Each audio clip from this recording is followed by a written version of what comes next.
स्वाभिमानी न्यूज चॅनलच्या बातमीपत्रात आपलं स्वागत। धुळे जिल्ह्यात फिरती कॅन्सर निदान व्हॅन दाखल, डॉक्टर देगावकरांची प्रसारमाध्यमांना माहिती। धुळे जिल्ह्यातील नागरिकांसाठी फिरती कॅन्सर निदान व्हॅन धुळे शहरात दाखल झालेली असून महिनाभरात ग्रामीण आणि शहरी भागातील विविध प्राथमिक आरोग्य केंद्रांमध्ये मोफत तपासणी शिबिर आयोजित केली जाणार आहेत।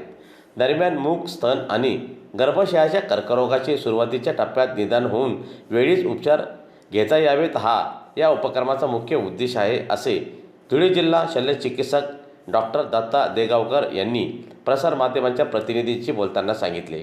धुळे जिल्ह्यातील शहरी व ग्रामीण भागातील जनतेत तंबाखू, गुटखा, खर्रा, सिगारेट इत्यादी व्यसनांनी ग्रासलेला असून मुखकर्करोगाचे प्रमाण मोठ्या प्रमाणात वाढण्याची शक्यता नाकारता येत नाही। अशा परिस्थितीत राज्यस्तरावरून धुळे जिल्ह्याला प्राप्त झालेली मोबाईल कर्करोग डायग्नोस्टिक व्हॅन ही रोगनिदानासाठी वरदान ठरलेली आहे। सदर व्हॅनमुळे मुखकर्करोग, स्तनकर्करोग आणि गर्भपिशवीचा कर्करोग इत्यादीचं निदान प्रारंभिक टप्प्यावर योग्य ते उपचार करून त्यावर नियंत्रण ठेवण्यास मदत होईल।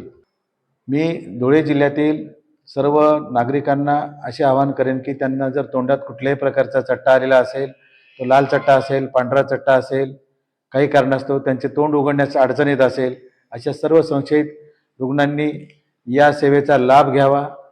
ही मोबाईल व्हॅन धुळे जिल्ह्यामध्ये संपूर्ण 1 महिना राहणार आहे आणि ती जिल्हा रुग्णालयानंतर प्रत्येक ग्रामीण रुग्णालय, उपजिल्हा रुग्णालय आणि प्रत्येक PSCला जाणार आहे। जास्तीत जास्त रुग्णांनी याचा फायदा घ्यावा अशी मी सर्वांना आवाहन करत आहे।